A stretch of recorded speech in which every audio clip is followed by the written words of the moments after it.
রাতের মিনি দক্ষিণেশ্বর, কথা দিচ্ছি চোখ সরাতে পারবেন না।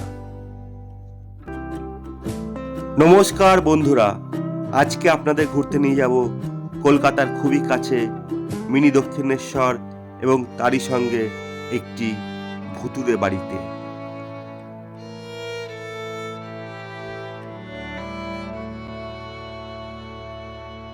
ভিডিওটা শেষ পর্যন্ত দেখবেন। প্রথমেই দেখাবো গিরিবালা মন্দির এবং তারপরেই দেখাবো এই পোড়ো বাড়িটি।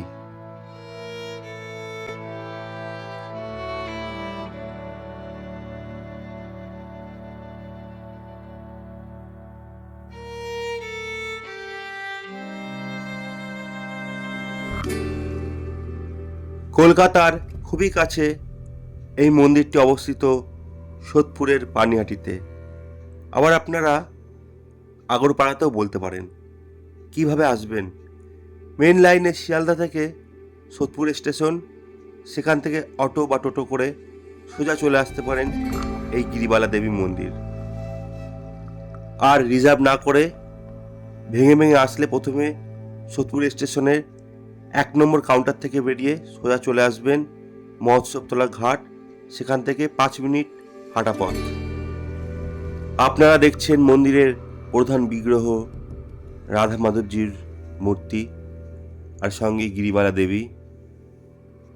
এছাড়াও আপনারা বাসে করে আসতে চাইলে সোজা চলে আসবেন আগরপাড়া তেঁতুলতলা বাস স্টপ, যেটা হচ্ছে হাওড়া থেকে বারাকপুরগামী যে কোনো বাসেই আসতে পারেন। সেই বাস স্টপে নেমে সেখান থেকে টোটো বা অটো করে মাত্র 5 মিনিটে গঙ্গার ধারে চলে আসতে পারেন। এই মন্দিরে অনেক মনি ঋষিরা এসেছিলেন। নিত্যানন্দ মহাপ্রভু, এমনকি রামকৃষ্ণদেবও এই মন্দিরে এসেছিলেন। এই মন্দির নির্মাণ করেছিলেন জানবাজারের রানী রাসমণি, তারই নাতনি এই মন্দির নির্মাণ করেছিলেন।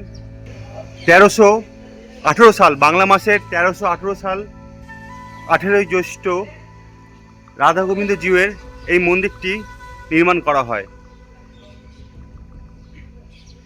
এক ঝলক অনেকেই দেখলে হয়তো বুঝতে পারবেন না, দূর থেকে দেখলে মনে হবে আপনি যেন ছোট দক্ষিণেশ্বরের সামনে দাঁড়িয়ে রয়েছেন। অবিকল দেখতে দক্ষিণেশ্বরের মন্দিরের মতো। যেহেতু রানী রাসমণির পরিবারের সদস্যরা তৈরি করেছেন, তাই দক্ষিণেশ্বর আদলেই, যেমন আপনাদের দেখিয়েছিলাম অন্নপূর্ণা মন্দির, অনেকটা দক্ষিণেশ্বরের মতো ঠিক এটাও বলতে পারেন এক কথায় মিনি দক্ষিণেশ্বর। আর এখানে কিন্তু ভোগ প্রসাদের ব্যবস্থা রয়েছে মাত্র 120 টাকা। আমি নিচে ফোন নম্বর দিয়ে দিলাম, যোগাযোগ করে নেবেন আগের দিন রাত্রিবেলায়। মন্দির খোলার সময় বলে দিচ্ছি, সকাল 6টা থেকে দুপুর 12টা, তারপরে মন্দির বন্ধ হয়ে যায়, ভোগ প্রসাদ খেতে পারবেন। আবার বিকেল 4টের সময় মন্দির ওপেন হবে রাত্রি 8টা পর্যন্ত। আর মন্দিরের পাশে দেখতে পাচ্ছেন ওই যে একদম মন্দির সংলগ্ন রয়েছে গঙ্গা, এবং এখানে পরপর 6টি শিব মন্দির রয়েছে।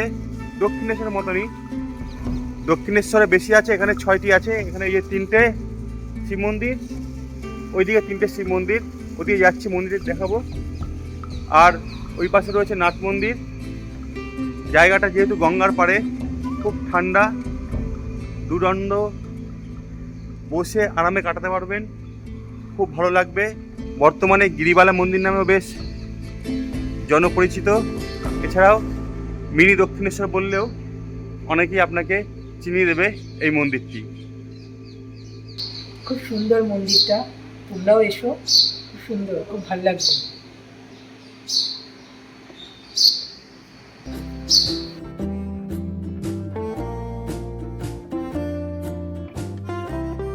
এইখানে পরপর 6টি শিব মন্দির রয়েছে এবং প্রত্যেক কটা মন্দিরের আলাদা নাম রয়েছে, নামগুলো বলছি। তবে একটা কথা বলবো, পানিহাটিতে আসলে এই মন্দিরে অবশ্যই একবার আসবেন। এত দুর্দান্ত সুন্দর মন্দিরটা, এবং মন ছুঁয়ে যাবে, শান্ত নিরিবিলি গঙ্গার তীরে। এই মন্দিরগুলি আলাদা আলাদা নামকরণ রয়েছে। প্রথম মন্দিরটির নাম রামেশ্বর আর দ্বিতীয়টির নাম রাজেশ্বর। মন্দিরের দেওয়ালে কিন্তু খুব সুন্দর দেবদেবীর মূর্তি রয়েছে, কলকা করা কাজ রয়েছে, চোখে পড়ার মতো। অনেকটা বিষ্ণুপুরের মন্দিরগুলির মতো টেরাকোটার হালকা কাজও রয়েছে। 3 নম্বর দেখে নিলেন গোপেশ্বর মন্দির। এই মন্দিরেও খুব সুন্দর কাজ। এক কথায় প্রত্যেক কটা মন্দির নিখুঁতভাবে সময় করে দেখে নেবেন। সুন্দর সুন্দর দেবদেবীর মূর্তি রয়েছে। 4 নম্বরে আমরা দর্শন করলাম বাবা তারকেশ্বর মন্দির, আর 5 নম্বরে রয়েছে ভুবনেশ্বর। সব শেষে দর্শন করব গিরিশ্বর মন্দির, এবং এখানে একজন কাকিমা বসেছিলেন, ওনার থেকে এই মন্দির সম্বন্ধে 2-4 কথা জেনে নেব। আর এই মূর্তিটি কিন্তু বেশ, চাইলে সেলফি তুলে নিতে পারেন। মণির বড় মেয়ে পদ্ম, পদ্মর ছেলে গণেশ চন্দ্র, গণেশের ছেলে গোপাল, গোপালের স্ত্রী ওই গিরিবালা দেবী বসে আছেন, মালা জপ করছেন, উনিই করেছিলেন। হ্যাঁ হ্যাঁ। আর এইখানে কবে ভিড় হয়? প্রচণ্ড ভক্ত আসে অন্নপূর্ণা পুজো, অন্নপূর্ণা পুজোর সময়। দুর্গা পুজো, এখানে মণ্ডপে দুর্গা পুজো হয়, অন্নপূর্ণা পুজো। অন্নপূর্ণা পুজোর দিন যেই আসে এই 4টে-5টা অবধি যতক্ষণ থাকবে বিনা পয়সায় খেতে পায়। আচ্ছা, অন্নপূর্ণা পুজোর দিন বিনা পয়সা ভোগ খেতে পারবে। আর এই মন্দির খোলার সময়, বন্ধের সময়? সকাল 6:30, 6টায় খোলে, 6:30টায় আরতি হয়। আর রাত্রি দুপুরে ভোগের পর 12টার পর বন্ধ হয়ে যায়। আবার এই বিকাল 4টায় খোলে, রাত 8টায় বন্ধ হয়। মানে সকাল 6টা থেকে 12টা আর বিকেল 4টে থেকে। আর এখানে ভোগের ব্যবস্থা আছে? কুপন কেটে ভোগ খায়। মানে কেউ যদি ঘুরতে এসে কুপন কাটে সঙ্গে সঙ্গে পেয়ে যাবে, না আগে বলতে হবে? আগের দিন বললে ভালো হয়, কিংবা ফোন নাম্বার নিয়ে গেলে ফোন করে দিলে। আচ্ছা, আমি নিচে ফোন নম্বর দিয়ে দেবো, আপনারা এই নম্বরে যোগাযোগ করে যদি ভোগ প্রসাদ খেতে চান আগের দিন ফোন করে নেবেন। ঠিক যেমনটি দক্ষিণেশ্বর মন্দির সঙ্গে নাট মন্দির, ঠিক সেই প্রকার মন্দিরের সঙ্গে নাট মন্দির। এবং মন্দিরের বাইরেও কিন্তু 2-4টে মূর্তি রয়েছে, যেখানে কিনা আপনারা ফটো তুলতে পারবেন। আগেও বলেছি, আবার বলছি, চোখে পড়ার মতো, চোখ ঘোরাতে পারবেন না। আর এই যে নাট মন্দিরের ভিতর থেকে আপনাদের দর্শন করাচ্ছি রাধা মাধব জিউকে। দেখতে পাচ্ছেন মূল বিগ্রহ।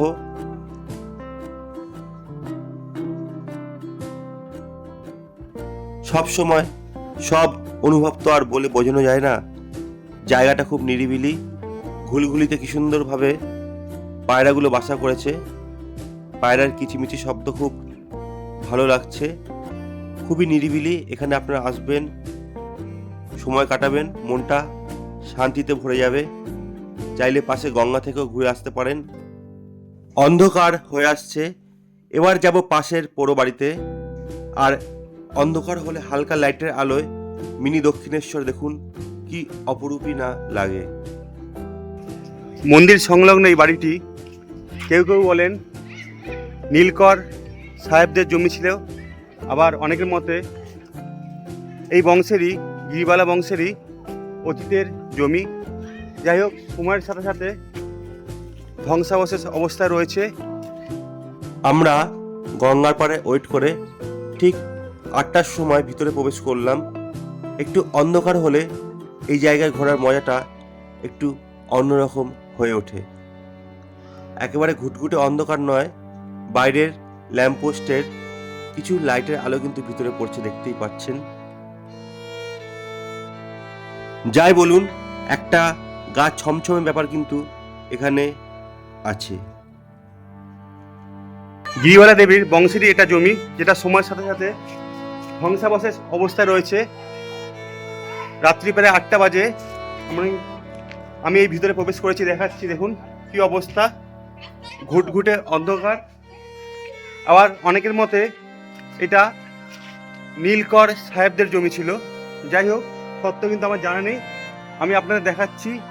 একা আসলে কিন্তু বেশ ভয় লাগছে, ভয় লাগবে। ভূতের উপদ্রব আছে কিনা সেই সম্বন্ধে আমার কোনো আইডিয়া নেই। একটা ভয় ভয় ব্যাপার রয়েছে, গা ছমছমে ব্যাপার রয়েছে, শরীরের পশমগুলি দাঁড়িয়ে যাবে।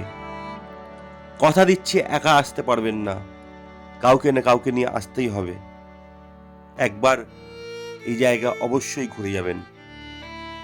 তবে এখানে ভূত আছে কি বা নেই সে নিয়ে কোনো সঠিক তথ্য আপনাদের দিতে পারলাম না। আপনারা যদি কোনো কিছু জানেন এখানকার ব্যাপারে অবশ্যই আমার কমেন্ট বক্সে আমাকে কমেন্ট করবেন।